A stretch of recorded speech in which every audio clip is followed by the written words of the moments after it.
News on top of the hour. Live from our studio in Georgetown. Kaieteur Radio, 99.1 FM.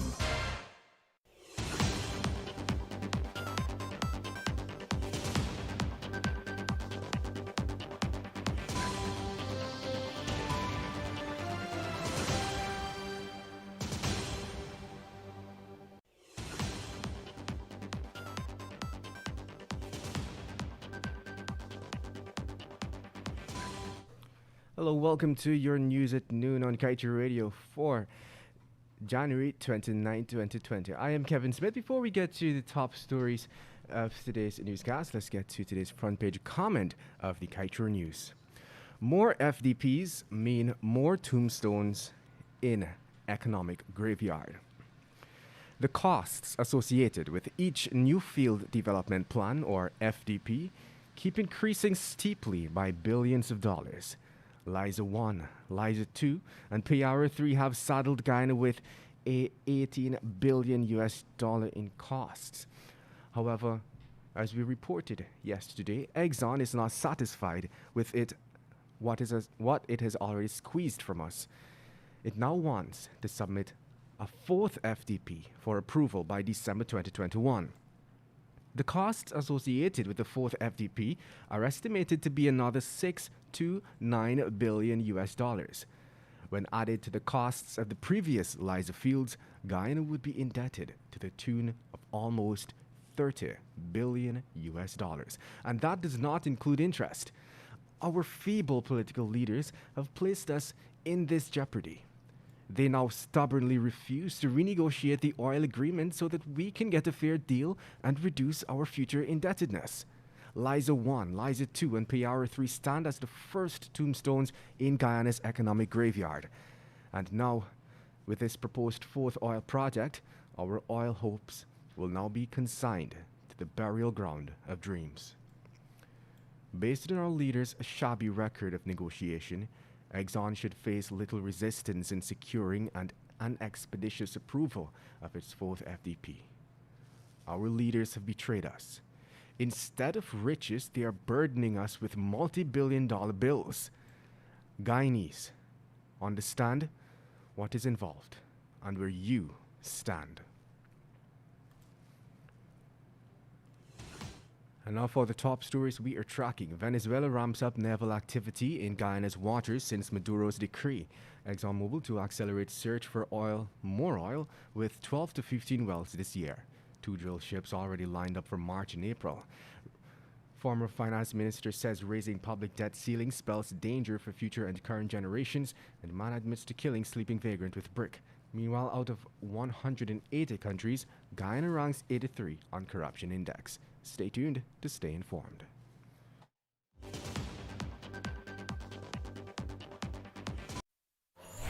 Digicel Prime Bundles just got better with 3 new apps. Watch more with PlayGo. Cheer more with Sportsmax. Read more news with Loop. Listen more with D-Music. Plus extra data. It's simply more bundled together. 51 gigabytes for 7 days for only $2,000. Live the experience with Digicel. Activate today on the My Digicel app.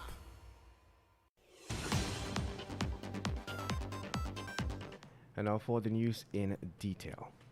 Minister of Foreign Affairs and International Cooperation, Hugh Todd, informed the National Assembly yesterday that Venezuela has ramped up its naval activity in Guyana's waters.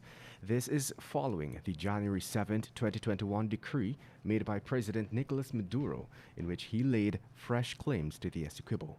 Todd noted the increased activity in Guyana's maritime space by Venezuelan Navy vessels and other Venezuelan state assets continue to undermine Guyana's development.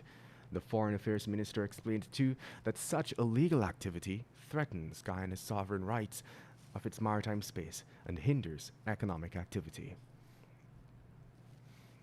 Meanwhile, COVID-19 pandemic or not, ExxonMobil intends to pursue an accelerated search for oil offshore Guyana in the Stabroek Block as it is poised to drill 12 to 15 exploration and appraisal wells this year.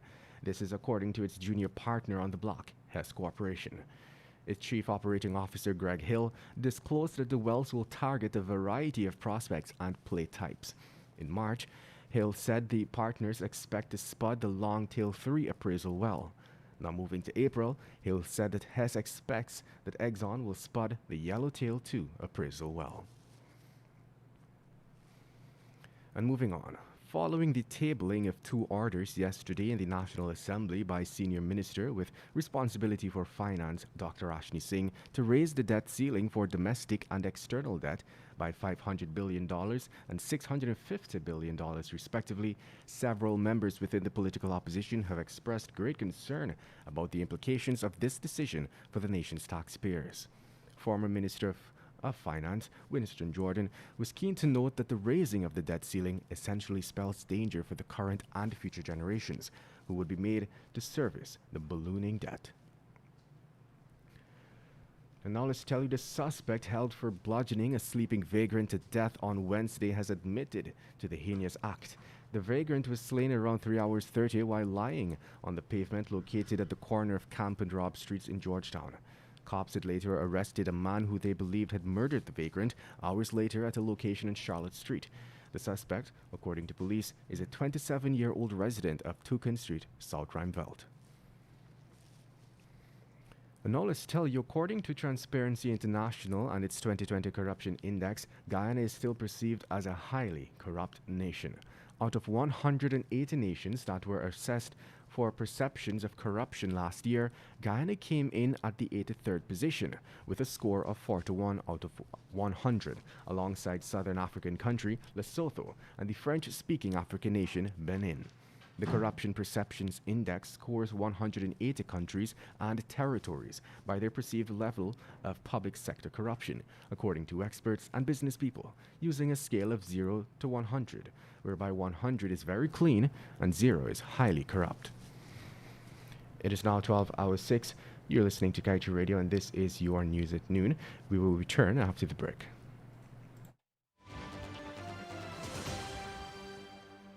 Join Glenn Lal himself on the Glenn Lal Show. Tell it like it is. Every Monday, Wednesday, Friday, and 7:20 p.m. Tell it like it is.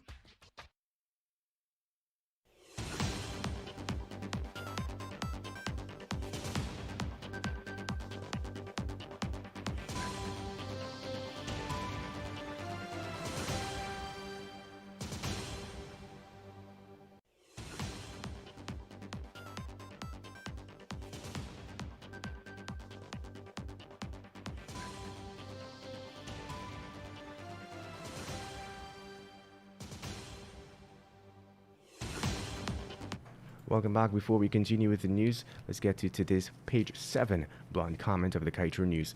The Irfan Ali administration is holding off on telling the public just how it went about selecting Hess Corporation to market Guyana's 4th oil lift. It has been weeks since a press conference was promised by the Vice President, Dr. Bharat Jagdeo. Let's be clear.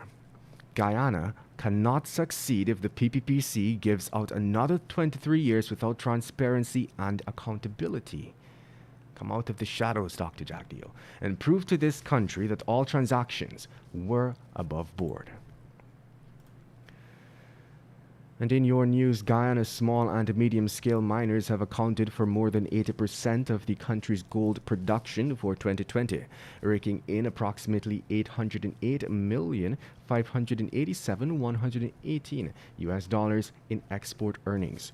The Guyana Gold and Diamond Miners Association, in a congratulatory statement, outlined that the small and medium-scale miners achieved a production of 485,552 ounces of gold for 2020. This is seen as a significant increase when compared to the $619.9 million in 2019. Meanwhile, the case management conference for the appeal matter filed by the quartet convicted and sentenced for the execution-style murder of 72-year-old Clementine Fid Couparis was held yesterday in the Court of Appeal in Kingston. Orwin Hines, Kevin October, Cleon Hines, and Roy Jacobs are each serving 81 years in prison for the murder. They have since appealed the conviction and severity of the sentence. The court set March 11, 2021 at 9:30 hours to hear the appeal. And moving on, a bandit on Wednesday night gun-butted a woman and robbed the other moments after they left a West Coast Demerara church around 19 hours 30 and escaped in a silver grey Toyota Fielder wagon. According to a police report, the incident happened at Concrete Strip, West Coast Demerara. The victim was identified as 25-year-old Ann McDonald. The report stated that McDonald was robbed of $60,000 and a black Samsung J7 cell phone valued $80,000. Moments after the bandit relieved McDonald of the items, he gun-butted her mother. The police have not yet made an arrest, and the investigation into the alleged robbery under arms is ongoing. And now let's tell you the Ministry of Public Works is hereby informing the general public that from Monday, February 1st, the Annandale Bridge number 1 on the railway embankment will be closed until further notice. This closure is to facilitate the reconstruction of a bridge at the intersection and will directly affect the flowing of traffic due east and due west on the railway embankment. The works will be executed, by M&P Investments. As the time moves on to 12 hours at 10, time for your COVID-19 update. According to Worldometer, the number of worldwide coronavirus cases has reached 102 million, with deaths at 2.2 million and recovery cases at 73.8 million. The Ministry of Health reported a whopping 90 new infections of the COVID-19 virus yesterday. This is the highest number recorded for the year thus far, with the total number of confirmed cases increasing to 7,470. Further, 7 patients are in the COVID-19 ICU, 710 in home isolation, 44 in institutional isolation, and 12 in institutional quarantine. The total number of recoveries has increased to 6,534, with 46 new recoveries recorded yesterday. COVID-19 death toll remains at 175. And coming from CNN, it will be months before all Americans who want a COVID-19 vaccine can get one, the White House senior COVID-19 advisor said. Meanwhile, a team of WHO investigators is in Wuhan, China, to begin a long-delayed investigation into the origins of the pandemic after clearing quarantine.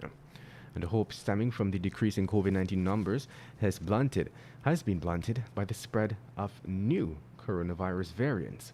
Now, one of the most worrisome strains, first found in South Africa, has been detected for the first time in the U.S.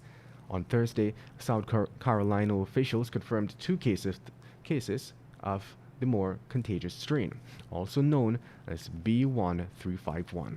Those 2 people, both adults, have no known travel history or connection to one another, state officials said. And between vaccination coverage and natural immunity, among those who have recovered from an infection, about 12% of the U.S. population may currently have some degree of protection against COVID-19, according to a CNN analysis. And that brings us to the end of today's News at Noon. I am Kevin Smith. Thank you for listening. Coming up next is the National Outlook with GHK Lal.